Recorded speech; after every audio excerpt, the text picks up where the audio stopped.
Hola, bienvenidos todos a este módulo de análisis de información financiera. En primer lugar, pues bueno, los objetivos que vamos a perseguir en este módulo no dejan de ser utilizar la aplicación, ser una aplicación práctica de la información contable que habíamos introducido en el módulo anterior.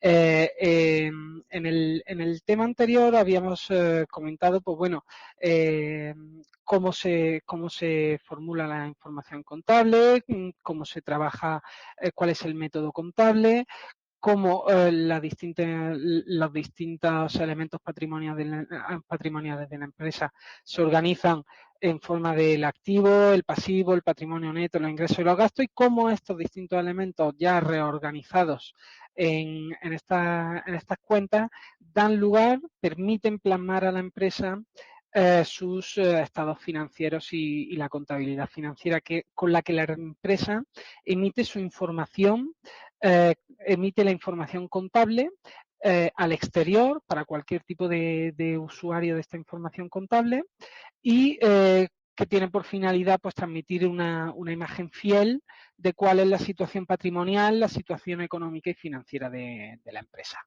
En este módulo lo que haremos será la aplicación básica de esta información contable a través de su aplicación en el análisis de la empresa mediante ratios, fundamentalmente, mediante índices. No obstante, también se explicarán otra serie de herramientas propias del análisis financiero y que pueden resultar de gran utilidad tanto en el análisis de una inversión, tanto en el análisis de una empresa, como dentro de la propia empresa para controlar cuál es la situación que existe dentro de la misma o cuáles serían posibles medidas a tomar en el ámbito de la contabilidad gerencial, la contabilidad de costes, el control de la gerencia o incluso el realizar una previsión a través de la contabilidad previsional. El mundo de la empresa no os voy a contar nada nuevo si os digo que vive en una creciente complejidad. Cada vez los mercados financieros están sometidos a un mayor nivel de evolución, de complejidad, de dinamismo y lógicamente a la empresa le pasa igual. Tanto la empresa como los mercados están en un mundo que cada vez les resulta más hostil. La función de perdurar, la intención de perdurar que tiene la empresa, esta finalidad de mantenerse a lo largo del tiempo, a lo largo de distintas generaciones, cada vez se hace más complicada, en un entorno cada vez más difícil. Este entorno cada vez más complejo requiere un mayor control de distintas variables, un mayor control de cuál es la situación de la propia empresa, cuáles son las variables clave que hay que conocer de la empresa, cuál es el seguimiento que hay que realizar de la empresa, las variables principales del entorno de la empresa. Lógicamente, si este entorno es cada vez más complejo, cada vez más dinámico, la evolución de las distintas variables con las que podamos con las que podamos hacer una aproximación del entorno, lógicamente cambiarán más rápidamente. Imaginaros la informática, la velocidad que tenía un ordenador, un Pentium, un 486 respecto a un ordenador actual.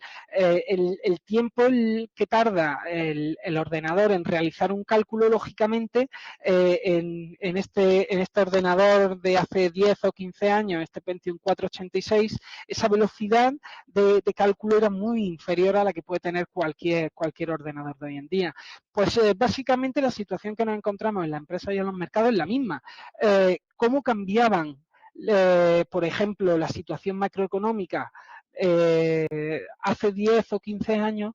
No es igual a hoy. Hoy en día la evolución sufrida en los medios de comunicación, en las distintas tecnologías, hace que la información fluya de forma muy rápida, la información vaya de un lado al otro del mundo en segundos. Entonces, algo que antiguamente se necesitaba una serie de llamadas telefónicas para que una noticia de Wall Street se conociera en Japón, hoy en día, a golpe de tweet, se conoce a los 3 segundos en otra esquina totalmente opuesta del planeta. Cosas que antes tardaban 1 hora o 2 horas en poder conocerse en un mercado financiero, hoy en día en 1 segundo, 2 segundos, es posible que hayan cambiado totalmente. Entonces, en este entorno tan cambiante, tan dinámico, tan complejo, en el que cada vez existe un mayor número de variables, imaginaros la empresa telefónica, por ejemplo. Antiguamente, cuando solamente operaba en España, pues cuando tenía que analizar la situación macroeconómica en España, pues con una serie de variables ya conocía la situación en España.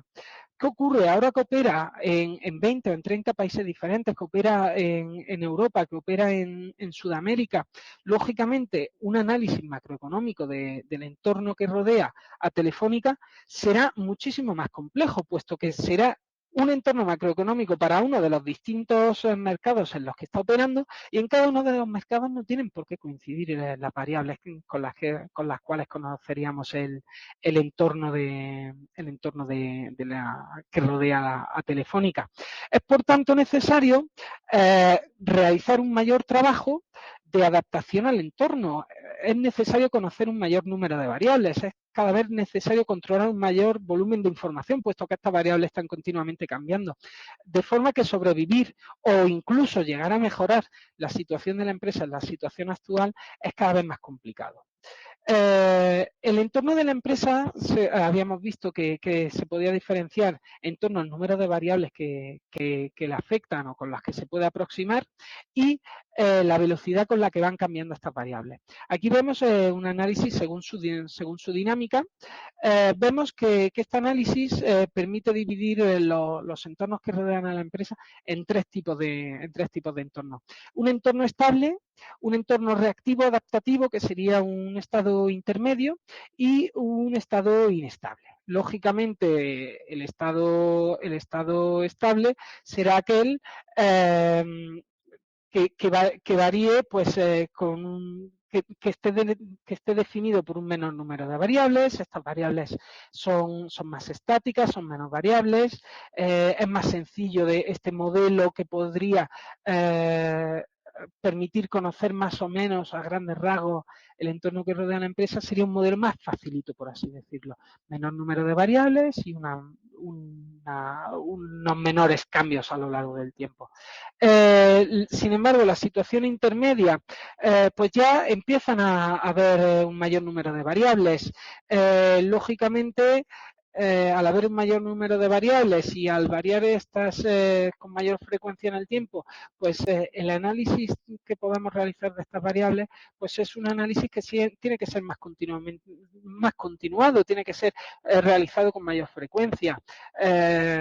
Claro, lógicamente, si el entorno cambia cada 3 meses o cada 6 meses, será necesario cada 3 o 6 meses cambiar totalmente las variables que tenemos en el modelo. Lógicamente, si no las cambiamos, el modelo se nos quedará anticuado y no hará un buen reflejo del entorno. Entonces, estaremos tomando decisiones conforme a una información que no está completa, que no está actualizada o que no es suficientemente fidedigna, no está basada en los hechos de hoy en día y por lo tanto no es totalmente real, no es totalmente confiable en ella.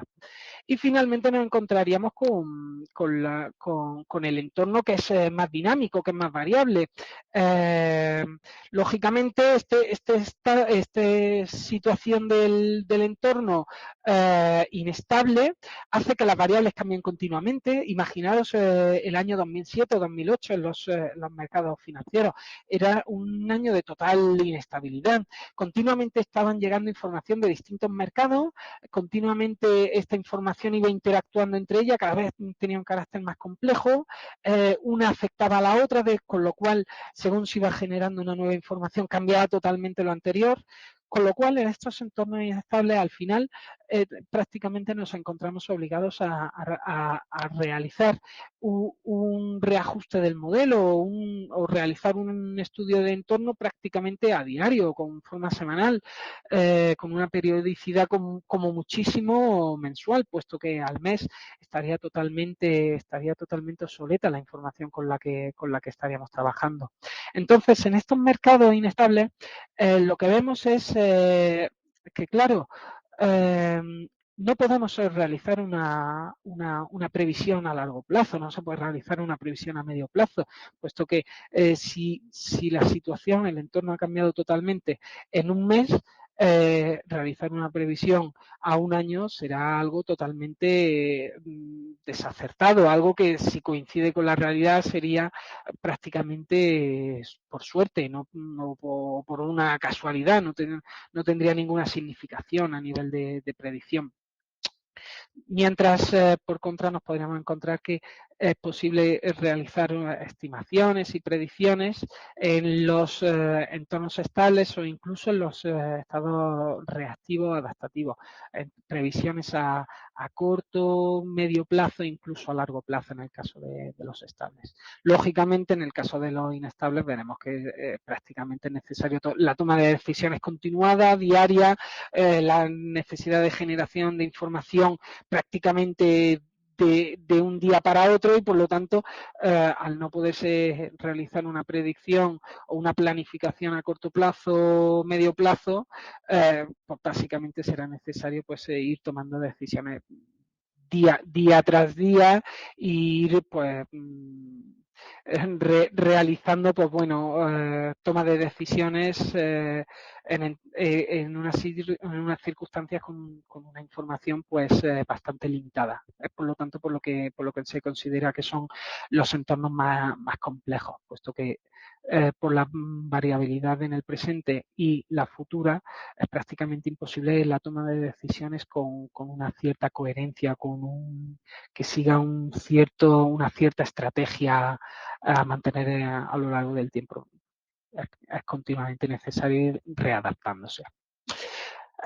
Los distintos factores que determinan los cambios en el entorno, en este caso ya no entraremos en la variabilidad de los factores, sino en cuáles son la naturaleza de las distintas variables que afectan a la empresa desde su entorno.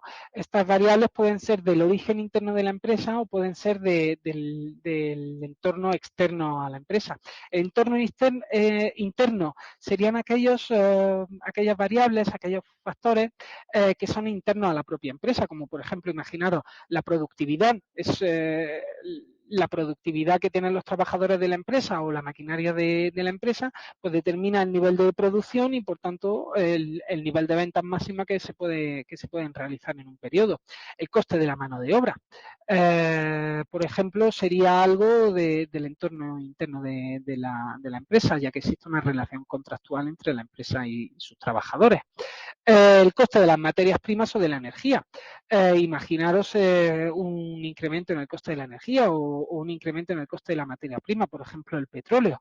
Pues lógicamente este factor afecta directamente a la producción de la empresa. La empresa, imaginaros una empresa industrial, su razón de ser, su motivación de existir es la transformación de unos productos, de una materia prima, en unos productos terminados y ofrecer una serie de servicios o vender una serie de productos. Lógicamente, un cambio en el coste de las materias primas o en la energía determinará, tendrá una clara influencia en esta razón fundamental por la que la empresa existe, o incluso en la distribución del trabajo, cómo se estructura la operativa de una empresa, cómo se estructuran las operaciones de la empresa, un departamento de producción, un departamento de logística, un departamento de I+D, pues distintos factores internos que pueden afectar y que son resultado de cómo la empresa se organiza a nivel interno. Por contra, nos encontramos las variables del entorno externo y que son ajenas al control de la empresa. todas las que habíamos comentado hasta ahora, pues la empresa puede tomar ciertas decisiones que cambien estas variables. Puede alterar en cierta medida o en cierto grado la influencia que tienen estas variables dentro de la empresa. Pues, por ejemplo, en la productividad, pues si la empresa realiza una serie de inversiones, esta serie de inversiones permitirán aumentar la productividad de la empresa, porque claro, si tenemos una cadena de montaje y duplicamos la cadena de montaje, pues más o menos la producción que nosotros podamos vender será aproximadamente el doble.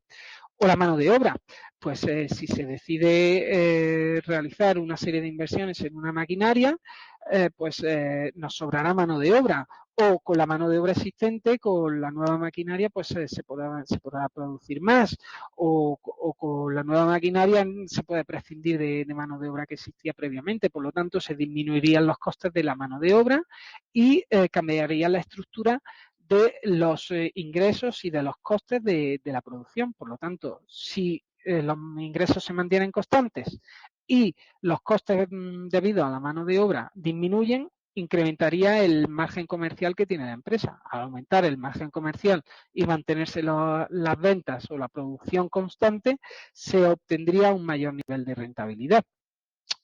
Aquí nos encontramos con el coste de las materias primas. Pues imaginaos, por ejemplo, la sustitución de una materia prima. Si sube mucho el petróleo, pues se puede optar por utilizar energía eléctrica o por utilizar gas o por utilizar algún tipo de combustible fósil. Imaginaos, por ejemplo, la combustión de pellets o la combustión de carbón, que permita rebajar el coste de esta materia prima o de esta energía. La distribución del trabajo, pues según se estructure la empresa, según se dividan los distintos departamentos o según se organice la línea de producción, pues nos encontraríamos con cambios o, por ejemplo, se podría prescindir de una serie de trabajadores, disminuirían los costes de mano de obra, como hemos dicho antes, aumentaría la rentabilidad.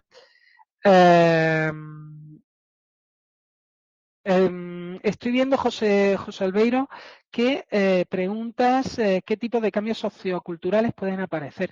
Pues los cambios socioculturales son fundamentales de cara sobre todo a la venta, de cara a la aceptación que el producto o que el servicio que nosotros estamos fabricando tenga una mayor colocación o tenga una mayor posibilidad de venta en el mercado. Imaginaros vosotros el caso de la venta de un teléfono, por ejemplo, imaginaros el caso de Nokia, que es un caso muy bueno para esto.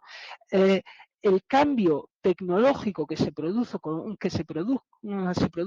con la aparición del smartphone, primeramente todo el mundo tenía un Nokia. O Nokia era la empresa de telefonía móvil, la reina, la que mayor número de terminales vendía de todo el mercado. Con la aparición del iPhone y la aparición de otros móviles de tipo smartphone, la aparición de Internet aplicado en el móvil, ¿qué ocurrió?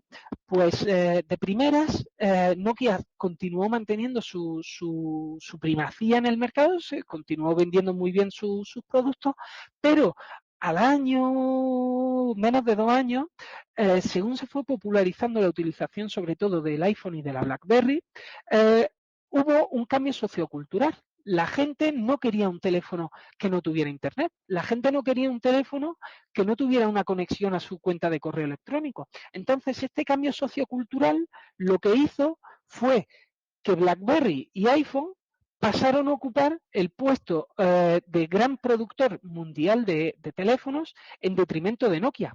Cuando Nokia comenzó a hacer caso a este cambio sociocultural y quiso empezar a producir móviles smartphone, la gente ya se había acostumbrado a tener un smartphone con plataforma BlackBerry, con el sistema operativo de BlackBerry o con el sistema operativo del iPhone. ¿Qué ocurre? Una vez que la gente tenía su iPhone o tenía su BlackBerry, se había acostumbrado a gestionar su cuenta de correo con este tipo de operativos y no se produjo un retorno al producto de Nokia, con lo cual nos encontramos que Nokia, por mucho que lo ha intentado volver a ser la empresa que fue, volver a tener una posición de supremacía dentro del mundo de la telefonía móvil, por muchos intentos que ha hecho, no ha sido capaz de volver, porque se le escapó el tren del smartphone. Llegó tarde y cuando la gente ya se había acostumbrado, ya se había producido este cambio sociocultural del smartphone y la gente se había acostumbrado a utilizar su BlackBerry o su iPhone, ya no volvió a Nokia. Fijaros lo importante que puede ser este cambio sociocultural.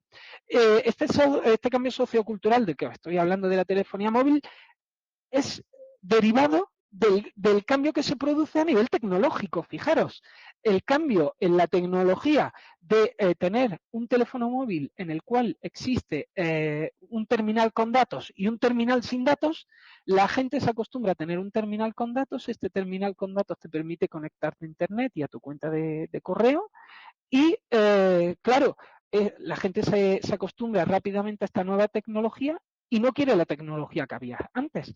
Imaginaos otro ejemplo que puede ser interesante, un coche que tenga GPS. Pues antiguamente la gente tenía que ir con su plano en formato desplegable, en formato escrito. Todos los años tenía que comprar una actualización en papel de la guía de carreteras del Estado. Y hoy en día, pues con el cambio tecnológico que se ha producido, este tipo de producto ha quedado totalmente obsoleto. De hecho, me atrevería a decir que ya prácticamente su producción es algo mínimo o ínfimo, a lo mejor que se produzca un 1% de lo que se producía hace 15 años de guías y de planos de carreteras. Continuando, nos encontramos con el entorno externo de índole económica. Imaginaros vosotros trabajáis en un banco y llega el año 2007, cae Lehman Brothers, que es una empresa totalmente ajena a vosotros no tenéis ningún tipo de contacto con Lehman Brothers. De hecho, vosotros imaginaros que trabajáis en Colombia, o trabajáis en Perú o en Ecuador, totalmente ajenos, no sabéis ni siquiera que existe este banco, y un día tranquilamente leyendo el periódico veis que hay un banco norteamericano del cual ni sabíais que existía, y este banco que ha quebrado en Norteamérica produce que de repente los activos que tiene tu banco valen la mitad. Imaginaros esta situación. No es necesario ni siquiera ni saber si existe la empresa que puede afectar a la tuya. Fijaros cómo todos los factores a los que estamos haciendo referencia son factores totalmente ajenos, están fuera del control total de la empresa. Y aquí, por ejemplo, en el caso de la normativa, en España es muy famoso el caso del cambio de la normativa de la energía y de las empresas productoras de energías renovables. Las empresas productoras de energías renovables en los años 90 realizaron una serie de inversiones en parques fotovoltaicos, en parques de aerogeneradores. eh, la normativa prometía que la venta de la energía producida mediante estos sistemas renovables, estos sistemas de energía alternativa, se pagaría a un precio determinado, y con la crisis económica en España se considera que no es viable, no se puede seguir manteniendo el pago de este precio por la energía. Se considera que hay que rebajar las subvenciones que se daban a esta energía y pagarla mucho más barata. Entonces, este cambio en la normativa, que en principio vuestra empresa, que imaginaos vosotros trabajáis en una empresa que opera en energías renovables, esta empresa, pues lógicamente no tiene ningún tipo de influencia, simplemente se establece en España, monta un parque de aerogeneradores, por ejemplo, y se dedica a producir energía eólica que vierta a la red y luego la vende a un precio determinado que viene marcado por la normativa. Y de repente, de un día para otro, se publica en el boletín oficial del Estado que ha habido un cambio en el pago de la energía. Pues de un día para otro, sin haber tenido ni siquiera constancia o haber tenido conocimiento, pues se produce un cambio sustancial en el precio en el que tú puedes vender la energía. Por lo tanto, es un golpe directo a los ingresos que puede tener la empresa. Imaginaros, por ejemplo, vosotros habéis hecho una predicción, una serie de presupuestos en el cual durante un periodo esperáis vender a un precio determinado con una cantidad, una producción determinada, con lo cual producción multiplicada por el precio da los ingresos que esperáis obtener durante este año. Pues claro, si a mitad del año os cambian el precio de venta, pues lógicamente habrá que reformar totalmente estas previsiones, habrá que tener en cuenta si es posible continuar las operaciones, puesto que a lo mejor la producción que existía al nuevo precio no es capaz de cubrir los costes. Imaginaos, por ejemplo, tendríamos un motivo de quiebra, tendríamos un motivo de cierre de un día para otro, y por un motivo que sería totalmente ajeno a la empresa. Tal y como habíamos comentado antes, las distintas variables que afectan al entorno en el cual opera la empresa se puede realizar también atendiendo a su carácter temporal. Aquí lo que vemos es el análisis coyuntural, el análisis a corto plazo, a muy corto plazo, cuál es la situación que se está produciendo a día de hoy en el entorno que rodea a la empresa. Este análisis coyuntural del entorno económico, pues fijaros que sobre todo está basada en factores económicos. Por ejemplo, la inflación, cuál es la inflación que se está produciendo ahora mismo en España. Imaginaros el caso de Argentina, con inflaciones del en torno al 20% anual, sin embargo en España nos encontramos con una inflación del 0,1%. Prácticamente los precios no aumentan. Sin embargo, en Argentina, de un mes para otro, los precios han podido aumentar fácilmente un 3, un 4, un 5%. Pues lógicamente esto será muy importante a la hora de tener en cuenta, pues, por ejemplo, nuestra política de abastecimiento. En España da igual comprar las cosas hoy que dentro de un mes, porque van a costar lo mismo. La diferencia va a ser un 0,1 dividido por 12. Sin embargo, en Argentina, la diferencia entre comprar una maquinaria hoy o comprarla el mes que viene puede ser un 5% de su importe, con lo cual es una cuantía bastante importante y digna de ser considerada. Por ejemplo, los tipos de interés. El tipo de interés que hay hoy en día no tiene por qué ser el tipo de interés que exista dentro de un mes o dentro de 6 meses. El caso que, por ejemplo, imaginaros con la crisis de la deuda que existió en España hace 2, 3 años, la prima de riesgo, el tipo de interés que pagaba la deuda emitida por el Estado español era un tipo de interés prácticamente del 6%, 6-7%, mientras que hoy en día se encuentra en torno al 3%.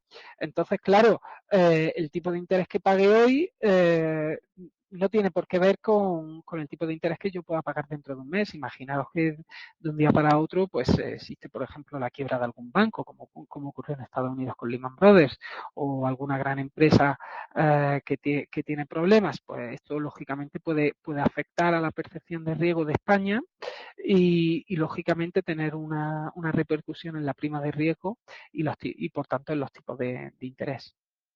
Los costes salariales, pues los costes salariales en los últimos años en España han venido decreciendo. Hay otros países donde por ejemplo, países emergentes, donde los costes salariales incrementan anualmente en torno al 1, 2, 3%. Sin embargo, en España se ha producido en los últimos años un descenso en torno al 10% de los costes salariales. Lógicamente, dependiendo de la situación del entorno, de la situación del mercado laboral, pues lógicamente se ajustarán los costes laborales a la oferta y la demanda de trabajadores que existen en el mercado. La política monetaria del Banco Central Europeo, pues en el caso de Sudamérica podría ser pues, la política monetaria de cualquier banco central, pues por ejemplo, en las decisiones de estar en paridad con el dólar o la decisión de estar en paridad con el euro, o por ejemplo bajar los tipos de interés porque es para fomentar el consumo. Imaginaros un tipo de inflación muy bajo, pues se podría realizar una serie de estímulos a través del Banco Central, de la política monetaria, disminuyendo los tipos de intereses a los que los bancos centrales prestan su dinero, de forma que aumente la circulación del dinero en el mercado y esto fomente el consumo. Finalmente, incrementando el consumo, se aumentaría finalmente la inflación. La balanza de pagos también vemos aquí, o la política fiscal. Imaginaros, por ejemplo, lo que ha sucedido en España en las últimas semanas. Ha habido una reestructuración del sistema tributario español en el cual se han los distintos tramos en los cuales los trabajadores pagan sus impuestos, los impuestos del trabajo, los impuestos derivados del trabajo, pues ha habido una reestructuración. Entonces, lógicamente, no será lo mismo analizar la política fiscal de un trabajador o de los costes salariales hace un mes que en este mes con la nueva propuesta de fiscalidad del trabajo.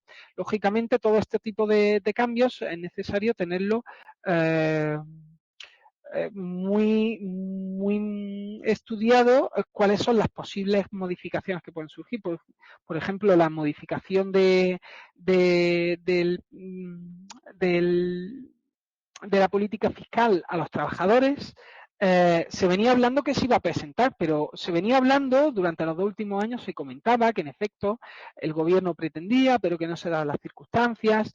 Al final siempre se iba postergando la decisión de esta nueva política fiscal para el trabajo en España. Y finalmente, pues hace 2 semanas se planteó.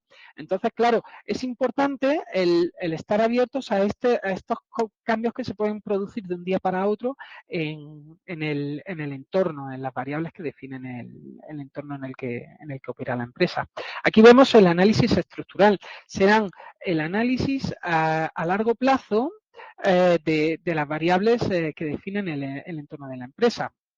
Lógicamente, estas variables, como su nombre indica, análisis estructural, serán variables clave de cara a definir el crecimiento económico del entorno que rodea a la empresa. Aquí vemos, por ejemplo, el Producto Interior Bruto, pues la generación de valor que se realiza para un periodo determinado por los individuos que viven en un país. El sector exterior, las ventas que se producen, las exportaciones que se están produciendo desde un país a otros países, el consumo privado que se produce, pues imaginaros, como os comentaba antes, los casos de gran inflación de Argentina, pues esto incentiva el consumo privado. Una situación prolongada de alta inflación lleva a fomentar el consumo. ¿Por qué? Pues porque el dinero o lo consumes de forma inmediata o pierde rápidamente su valor. Entonces, pues claro, el ahorro no es una posibilidad, porque el ahorro prácticamente en 2 años habrías perdido la totalidad del dinero que había ganado. Por lo tanto, la mayor inflación te invitará o te obligará a realizar un mayor consumo. La inversión pública, las políticas de inversión, imaginaos en educación o en la construcción de nuevas infraestructuras.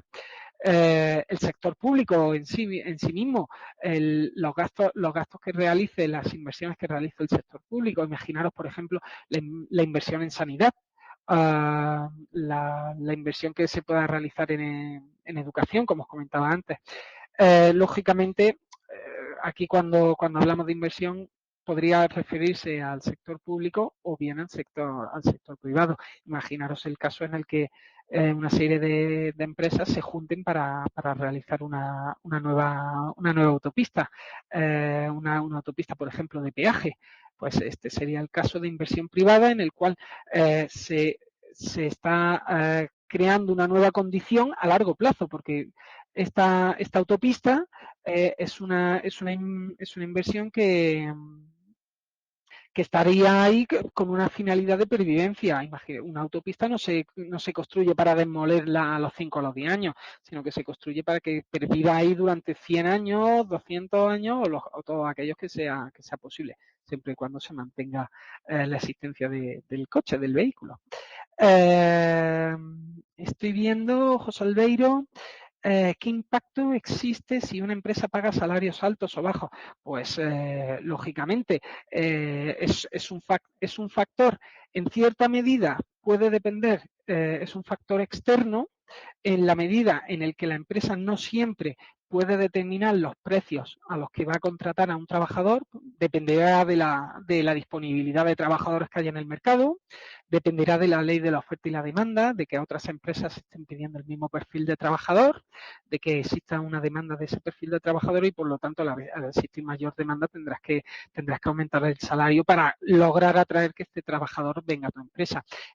Por esta parte sería un factor externo, sería un factor que la empresa propiamente no puede controlar. Pero también la empresa puede controlarlo, por ejemplo, definiendo esta variable puede controlarla, por ejemplo, a través de la política de remuneración. En vez de ser una remuneración fija, pues paga por variables, con lo cual el impacto que tendría la contratación de este trabajador, pues dependiendo de las circunstancias, podría ser mayor o menor. Imagínate, por ejemplo, el caso en el que la contratación de este trabajador permite modificar la estructura operativa de la empresa. Era un trabajador que ese perfil no contaba en la empresa. Al entrar este trabajador se crea un nuevo departamento, cambia la estructura de la empresa, con lo cual se puede prescindir de otros tipos de trabajadores o se puede aumentar la productividad. En este caso, pues ya estás viendo, en el caso en el que aumenta la productividad, pues se produce más, se podría vender más y por lo tanto se obtendrían mayores ingresos. Fíjate que no es siempre interno-externo o que el impacto del trabajador pueda ser simplemente desde la perspectiva del salario, del pago del salario, del gasto o del coste que puede tener este trabajador, sino que la reestructuración que puede llevar a cabo la empresa influya en los ingresos y las políticas de remuneración que pueda tener, pues por ejemplo, permiten también cambiar la estructura de costes. Fíjate, los ingresos, los gastos, el margen comercial podría cambiar. Entonces, claro, es importante que siempre tengáis en cuenta cómo interrelacionan o las distintas posibilidades de ver estas distintas variables. Aquí lo que vemos es una técnica de análisis bastante conocida, que sería el análisis top-down del entorno económico, en el cual lo que hacemos es simplemente, en vez de ver las cosas por su naturaleza temporal o por estudiar si las variables son internas o externas a la empresa, lo que hacemos es estudiar cómo las distintas variables pertenecen a un determinado ámbito. En el caso top-down, ya estáis viendo, va desde arriba hasta abajo y lo que hacemos es, desde un ámbito, imagínate la empresa, el entorno que rodea la empresa como si fuera una cebolla. La cáscara más externa sería la economía mundial, toda la macroeconomía mundial, cuál es la inflación mundial, cuál es la situación de productividad mundial, cómo es el consumo mundial. De ahí ya se pasaría a un ámbito más regional, más de la zona o del país, en el cual, pues, imaginaros una empresa de España, pues lo que le influiría sería la economía europea dentro de la economía mundial o la economía española. Pues imagínate que la empresa solamente opera en España. Yendo una capa más interna, ¿qué nos encontraríamos? Pues el sector en el que opera la empresa, pues cuáles son sus mayores competidoras, cuál es el producto que fabrica, cuáles son los cambios tecnológicos que existen dentro de ese sector. Ya si obviamos lo que rodea a la empresa y ya nos metemos dentro del ámbito de la empresa, pues podríamos ver la empresa como un conjunto, como una estructura de una serie de áreas, una serie de departamentos, una serie de individuos, incluso podemos estudiar una empresa pequeña que no sea muy compleja, se podría estudiar a nivel de individuos, cuáles son las operaciones, cuáles son las actividades que realiza cada uno de estos individuos. Aquí una vez que hemos visto ya estos distintos análisis del entorno, lo que hacemos ya es entrar en el análisis financiero. Como habíamos visto anteriormente en la contabilidad, lo que nosotros tenemos son distintos documentos contables que se han generado a través del método contable. Pues, habíamos visto el libro diario, el libro mayor. Eh, las dos cuentas más importantes de los estados financieros que todas las empresas están obligadas a presentar son el documento del balance y la cuenta de pérdida y ganancias. El balance, como habíamos comentado en el módulo anterior, reflejaba la estructura de los bienes y derechos que tenía la empresa, los bienes como algo tangible de lo que se esperaba obtener una remuneración en el futuro y los derechos, por ejemplo, la tenencia de un derecho de cobro que puede ser, por ejemplo, debido a un bono o a una acción. Y por contra veíamos que nos encontrábamos frente a estos bienes y derechos, nos encontrábamos con cómo se financiaban estos bienes y derechos, que era mediante obligaciones o mediante deuda. La deuda no dejaba de ser cómo recursos ajenos llegan hasta la empresa están durante un tiempo dentro de la empresa y la empresa los devuelve y paga una serie de intereses a quienes nos han dejado estos recursos en compensación por habernoslo dejado, por el riesgo de habernoslo dejado y por el tiempo por el que nosotros lo hemos estado disfrutando. Fijaros, estas deudas, estas obligaciones, lo que hacen es reflejar el lado financiero de la empresa y los bienes y derechos lo que reflejan es la situación económica, el estado económico de la empresa, en qué se han invertido estos recursos, para qué se han utilizado estos recursos.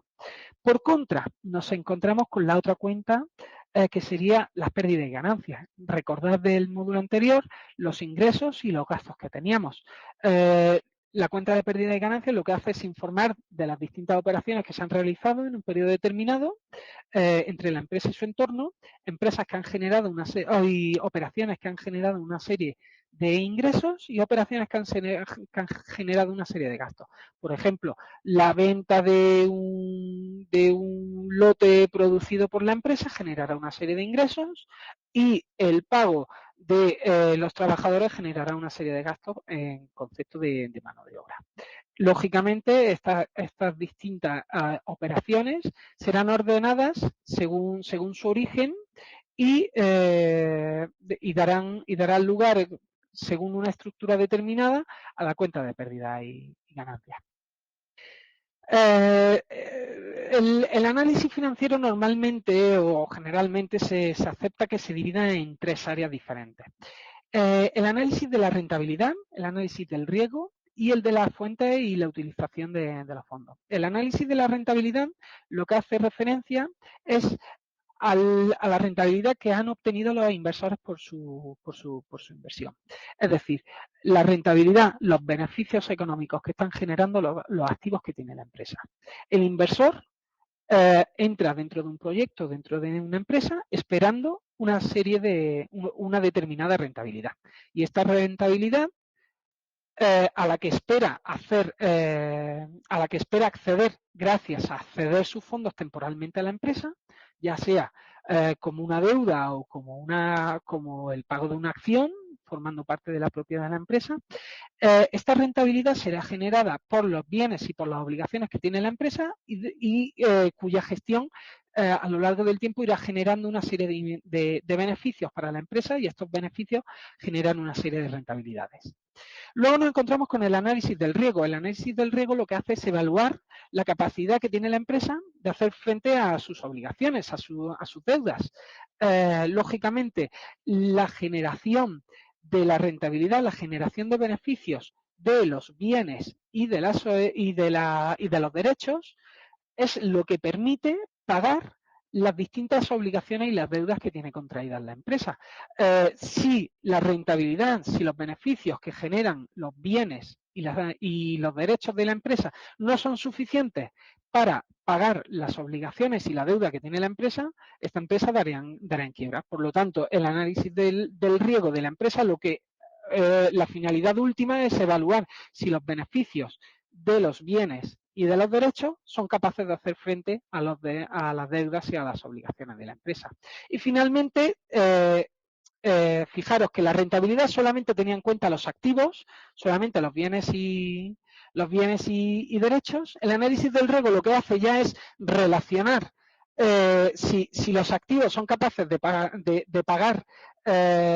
los beneficios del activo, son capaces de pagar las fuentes de financiación que tiene la empresa, si son capaces de pagar los intereses y al mismo tiempo devolver el capital que se le ha prestado, o simplemente ya teniendo en cuenta el pasivo, tener el análisis de la fuente y la utilización de los fondos. Y es cuál es el origen de los fondos, si los fondos son propios de la empresa, si los fondos son prestados a la empresa, y finalmente cómo se están pagando esos activos, estos derechos, estos bienes de la empresa. Y bueno, el que esta inversión en los activos pues bueno, permita pagar las diferentes deudas y las diferentes obligaciones contraídas. Ya dentro de las técnicas de análisis financiero, fijaros, nos encontramos con el análisis por comparativas, los porcentajes, las representaciones gráficas, índices y ratios. De estas 5 metodologías diferentes de análisis financiero, sobre todo nos centraremos en el análisis por índices. Análisis por índices y el análisis por ratios. Estas dos últimas son claves, son ligeras o son cortas operaciones matemáticas en las cuales se relacionan diferentes conceptos contables para obtener un valor cuantitativo, un valor numérico que permite comparar este valor, ya sea para distintos periodos de la empresa o para distintas empresas. Y lo que vamos a hacer ahora es tratar primeramente los tres primeros métodos que son interesantes, pero sobre todo a nivel cualitativo. No son métodos especialmente numéricos, sino que son métodos que serán utilizados pues como para completar la información que obtengamos a través de los ratios o de los índices. El análisis por comparativas, fijaros, la finalidad de esta técnica es comparar distintas magnitudes dentro de los estados financieros. ¿Qué es lo que intenta esta técnica? Pues fijaros, detectar cambios temporales dentro de la propia empresa, detectar diferencias o semejanzas entre empresas diferentes o realizar comparaciones entre distintas masas patrimoniales, entre distintos conceptos, diferentes áreas del patrimonio de la empresa. Por ejemplo, bienes respecto a bienes, derechos respecto a derechos, obligaciones respecto a obligaciones o deuda respecto a deuda. Fijaros, detectar cambios temporales dentro de la propia empresa. Fijaros la importancia que habíamos comentado antes de mantener un criterio homogéneo a lo largo del tiempo, la necesidad de que la empresa no realice cambios de un periodo para otro, de forma que se pueda realizar un análisis de valores que se han calculado de la misma forma y que tienen la misma representatividad y que se pueden comparar entre distintos años para ver pues, cuál sería la tendencia. Imaginaros una tendencia creciente, una tendencia decreciente, una empresa que se encuentra estancada, pues lógicamente tendría un comportamiento pues, muy estable, que va cambiando muy poco, muy plano a lo largo del tiempo. El análisis por porcentaje. Este análisis, conocido como análisis estructural, lo que hace es ya entrar a comparar las distintas masas patrimoniales del balance. Fijaros, comparar un activo con el activo, el pasivo con el pasivo, el patrimonio neto con el patrimonio neto. ¿Qué ocurre? Cuanto más desglosada sea esta información, fijaros, si del activo solamente conozco 2 cuentas, pues solamente podré comparar 2 cuentas entre un activo y otro activo. Si conozco 10 cuentas del activo, pues puedo comparar 10 y 10. Fijaros, ¿cuál es la conclusión final? Permite localizar anomalías, puntos adversos donde se encuentran resultados favorables de la empresa. Al final, el análisis siempre lo que tendrá por finalidad será mejorar el conocimiento que tenemos de la empresa de cara a una posterior toma de decisiones. Los análisis deben de ser homogéneos en el tiempo, de forma que permitan comparar, pues bueno, ver estas tendencias, ver cómo se va comportando la empresa a lo largo del tiempo, ver si una decisión ha sido positiva o negativa, pues, por ejemplo, dentro de 5 años, una decisión que se tome hoy se podrá ver si en el largo plazo ha sido positiva o no. Cuanto mayor sea el desglose de esta información contable, pues lógicamente más podremos diagnosticar el punto exacto o la medida exacta que ha influido en este comportamiento a medio o largo plazo. Y las representaciones gráficas, por los datos que habíamos comentado anteriormente, del activo, del pasivo, del patrimonio neto, de las distintas elementos patrimoniales de la empresa, pues también puede ser analizado por una simple comparación gráfica. Si el pasivo para un periodo concreto representa un 10%, pues lógicamente, pues disculpadme, el activo a corto plazo representa un 10% y el activo a largo plazo representa un 90%, pues a través de una representación gráfica podemos hacer una comparación con otro periodo en el cual el activo a corto plazo es un 50% y el activo a largo plazo es un 50%. Vemos cómo ha pasado de un 10-90, imaginaros el típico gráfico de quesitos o un diagrama de barras, en el cual una barra representa un 10 y un 90 para un periodo determinado y la otra barra representaría un 50-50. Veis cómo la representación gráfica también permite escalar o permite comparar diferentes valores cuantitativos. No solamente tienen que venir dados los valores en formato numérico. Y en el análisis por índices lo que vamos a hacer es dejar aquí la SPV de hoy. Continuaremos en la SPV de la semana siguiente a partir de esta diapositiva, entrando en los análisis por índices y por ratios que, como os había comentado, eran los más importantes a estudiar dentro del análisis financiero.